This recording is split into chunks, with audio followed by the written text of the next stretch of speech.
Shin Tae-yong sempat dibuat pusing dengan jadwal padat yang sudah menanti timnas Indonesia.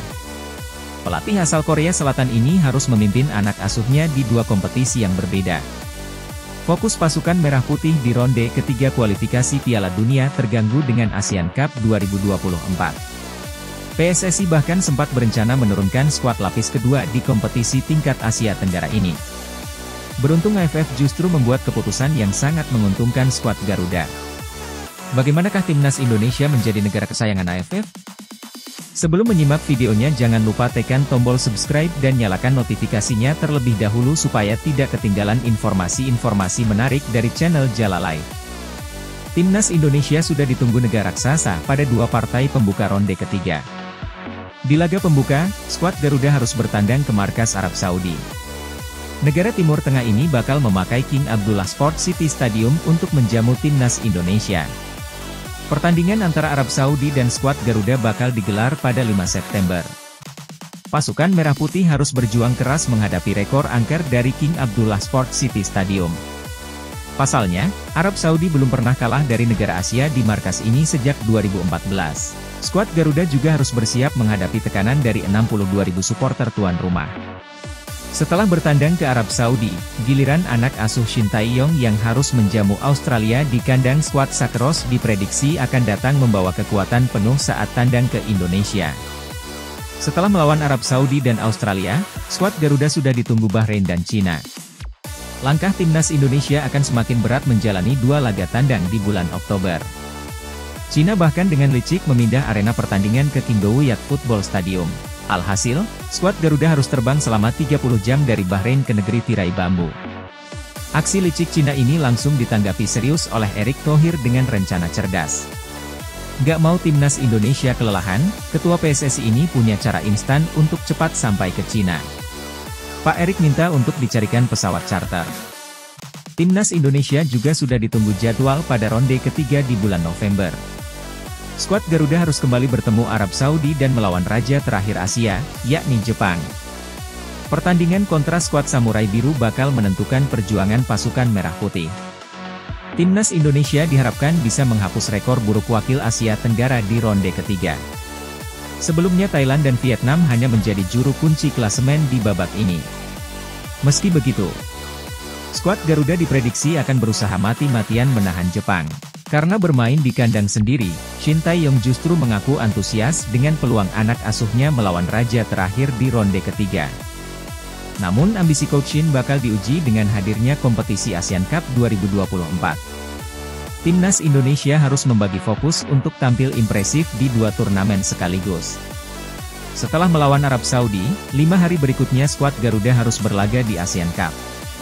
Timnas Indonesia akan bertandang ke markas Myanmar di laga pembuka pada 24 November. Akibat jadwal super padat, skuad Garuda diprediksi lebih fokus bertarung di ronde ketiga. Shin Tae-yong juga memberikan kode nggak akan terlalu serius bertarung di ASEAN Cup 2024. Komentar sang pelatih sempat dipertanyakan. Pasalnya, Coach Shin belum memberikan trofi juara. Padahal timnas Indonesia juga diprediksi kuat bisa menjadi kampion ASEAN Cup. Kompetisi ini bisa menjadi ajang pembuktian Coach Shin untuk membawa skuad Garuda juara. Namun, Erick Thohir justru mendukung rencana sang pelatih untuk lebih fokus ke ronde ketiga.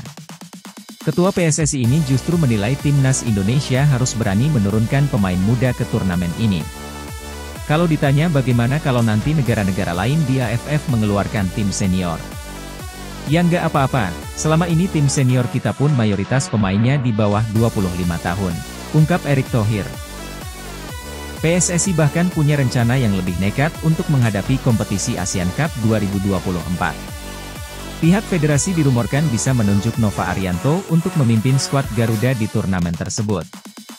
Pelatih timnas kelompok umur ini akan ditugaskan menggantikan peran Shin Tae-yong. Alhasil, pelatih asal Korea Selatan ini bisa lebih fokus memimpin skuad Garuda di ronde ketiga. Sentuhan taktik Nova sudah terbukti di gelaran ASEAN Cup U16 2024. Bersama sang pelatih, Garuda Muda tampil dominan dengan menyapu bersih semua laga fase grup. Skuad asuhan Nova bahkan dengan mudahnya pesta gol ke gawang Filipina dan Laos. Garuda Muda berhasil mengemas 12 gol selama bertarung di babak grup ASEAN Cup U16 2024. Sayangnya, timnas Indonesia U16 gagal menjadi juara karena dikandaskan Australia U16. Namun, Erick Thohir tetap mengapresiasi prestasi Garuda Muda menembus semifinal. Garuda Muda juga tetap berhasil menyabet posisi ketiga dengan membantai Vietnam. Skuad bintang emas junior dibombardir timnas Indonesia U16 dengan torehan 5 gol. Namun, kepastian Nova menjadi pelatih skuad Garuda di Asian Cup 2024 masih belum diputuskan. Pasalnya PSSI ingin melihat kiprah sang pelatih di kualifikasi Piala Asia U17. Arya Sinulinga selaku anggota Exco PSSI sudah memberi komentar tentang peluang Nova melatih tim senior. Sampai saat ini PSSI belum menentukan itu, ujar Arya. Rencana PSSI melepas Asian Cup justru langsung ditanggapi serius oleh AFF. Federasi Sepak Bola Asia Tenggara ini segera mengambil keputusan untuk mencegah rencana timnas Indonesia. AFF resmi memundurkan jadwal Asian Cup yang semula akan digelar pada awal November 2024. Kompetisi ini akhirnya baru akan dilaksanakan pada 9 Desember 2024 mendatang. Keputusan memundurkan Asian Cup 2024 diambil agar nggak bertabrakan dengan jadwal kompetisi klub AFC. Kabar bahagia ini tentu juga sangat menguntungkan skuad Garuda. Sebab, timnas Indonesia bisa fokus lebih dulu menghadapi pertandingan ronde ketiga. Di sisi lain, pasukan Merah Putih juga bisa mengirim kekuatan terbaik untuk berlaga di Asian Cup 2024. Namun, keputusan mendadak dari AFF ini justru ditanggapi dengan sinis oleh media lokal Vietnam. Salah satunya media Soha yang menuding skuad Garuda terlalu diuntungkan penjadwalan ulang Asian Cup 2024 tentunya sedikit banyak akan mempengaruhi proses persiapan seluruh tim peserta. Dengan keputusan menguntungkan dari AFF, akankah skuad Garuda semakin berpeluang menjuarai turnamen tersebut?